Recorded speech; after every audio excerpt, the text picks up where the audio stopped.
A little baby was growing in my womb, a baby we did not anticipate or, to be honest, even hope for, but life began nonetheless.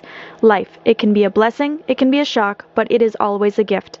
A test to reassure us that we were not pregnant instead informed us that our fourth flower was blooming in our garden. Despite the surprise, we knew this was our baby, another young'un in our brood. We prayed for her together and then called our family with the news. My pregnancy went very smoothly. I was healthy, our baby grew well, and we hired our midwife to support us through birth. And just like my other births, this one began weeks before the day little Amelia was born. For some reason, my body likes to start out nice and slow, and from 36 weeks on, I was having contractions, frequently just a few minutes apart, getting stronger and moving the baby down more with each one. At 39 weeks, 5 days before she was born, I lost my mucus plug, and still she did not come. The day after I lost my plug, I wrote one line in Amelia's journal: more bloody show, more seemingly fruitless contractions. Thankfully, my low point at the end of this pregnancy was not as difficult as my others. It was hard not to get discouraged at the slow progress, but I knew I would not be pregnant forever, and my body knew what it was doing. On March 22nd, 2 days after my due date, I woke up and knew immediately that the contractions were different. They were more crampy, strong enough that I wasn't comfortable walking through them, and they were about 5 minutes apart. I called Glenn to say he might not be finishing out his workday, but it wasn't until late morning that I put my midwife, my mom, and my mother-in-law on alert. I knew today was different, but after weeks of prodromal labor I still had my doubts, as if calling everyone would jinx me into lazy contractions again. I continued going about my daily routine, straightening up around the home. The older kids played outdoors, enjoying the record-breaking temp around 80 degrees. By noon I was feeling very crampy, and while I could still talk through the contractions, more of them were catching my breath. I was in touch with Glenn at work, who could leave any time, but I didn't really need him, so I let him keep working. My mom arrived around 1 in the afternoon. She played with the kids outdoors and helped take care of their needs. While I was still feeling well, it was a huge blessing to have that responsibility lifted from my shoulders, so I could relax into the work that I had to do. Meanwhile, they had a blast playing in the kiddie pool, making their puddle jumpers useless, and I enjoyed listening to them laugh and splash. After the birth, I thought about how much I appreciated having just my mom there in the beginning. Not that I didn't want Glenn, but because it emphasized to me how much this is woman's business, and how little I needed lots of people rushing around. I made Amelia's birthday cake, a tradition we have to celebrate our children's true first birthdays. I felt like I was teetering on the edge of active labor all afternoon. The contractions were mostly under 5 minutes apart, even when I was at rest, but I wasn't in labor land. I was getting quite forgetful, however, and had a hard time communicating, like my brain was between two worlds. By 3:30 I was talking through the contractions only if I had to, but I still felt clear-headed enough to enjoy being outdoors and visiting with my mom. It was such a beautiful sunny day, and while resting indoors we had classical music to listen to. Glenn was due to arrive around 4, so we all walked down the hill to meet him. I remember thinking how funny it was that my slow-walking 2-year-old was pulling my arm because I was walking too slow for him. But I discovered that walking through the contractions made them feel more heavy than crampy, so while I slowed down, I kept on going.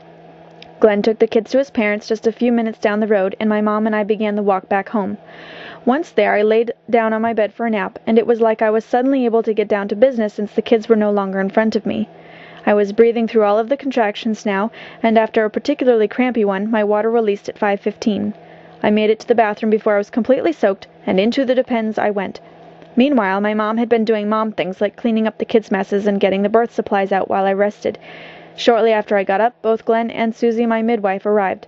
Amelia's heart rate was in the 140s and my fluid was clear. I was feeling hot, getting flushed with each contraction, so I took a pillow and a towel out to a picnic chair and sat down in my tank top and depends, enjoying the cool evening breeze and listening to the chicks and ducks in between the moments when I was suddenly reminded of the work I was doing.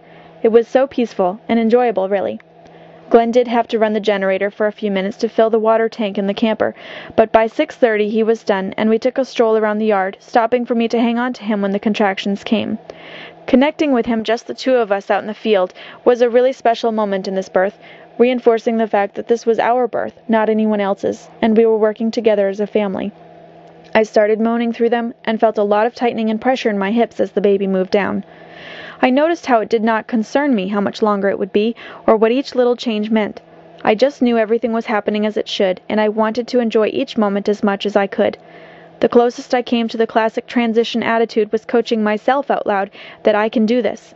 I think Glenn thought that was a little funny for a woman who had already birthed 3 babies. Around 7 in the evening I came back inside for good. I was having trouble walking far because the contractions were coming so quickly, and my belly and hips felt so full and heavy. Sitting down on the couch felt so good. I was upright, but able to relax. My mom noticed I was still cognizant of my surroundings, such as when Glenn mentioned sweeping the floor in case I ended up on hands and knees, and I told him to take my shoes off first. While the contractions were so intense and I had been expressing it by rocking my head through contractions for a while, it felt good to remain a part of the conversation with my birth team. I had an even more difficult time speaking clearly now, but I was still present. Lindsay, the assistant midwife, arrived shortly after I came inside, and by 7:15 I was beginning to feel that change in my breathing and coping methods. I just knew that I would be pushing soon, and started thinking that by 8 p.m. I would probably have given birth. I mentioned this out loud, and Susie said I should try to go pee, so I stood up and leaned over the table, but decided I did not have the urge to pee, and stood there for a contraction. On the next one, I clearly felt Amelia's head move into place, and the urge to push came on quickly. At first it felt really good to push, but then it was suddenly burning, so they took my pants off, and Glenn looked down to see a bulging bag of water. I pushed against the sack as she was born because there was so much pressure, more burning than I remember feeling with my others. 2 more pushes, and she came flying out. After her feet came out and I felt that priceless relief, I looked down to see a pair of legs and girl parts. Mama was right. She was born in a broken caul, quite unique, since the tear in my membranes was higher up the sac, and she had a loose cord around her neck. Glenn was in charge of the catching, and did it all himself, except for a little help getting the cord around her neck so he could pass her between my legs and up so I could hold her.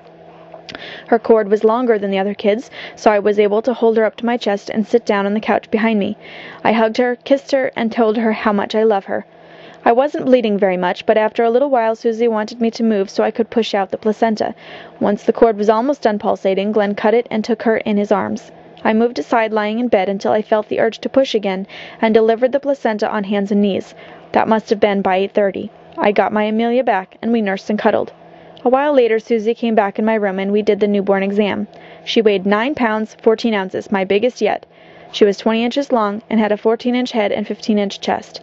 She was in excellent health, recovering quickly from her initially blue hands and feet. Her breathing was faster than normal, but did slow down as the evening went on.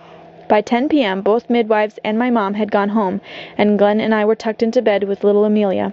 We watched a few minutes of a PBS special on some artist, and then went to sleep. Having Amelia was very special, of course, but seeing the simplicity of birth and life coming into the world almost made it more enjoyable. I would not have had that if she had been born anywhere else, even in the closer-knit neighborhood of our last home. This birth, Amelia's birth, was just right.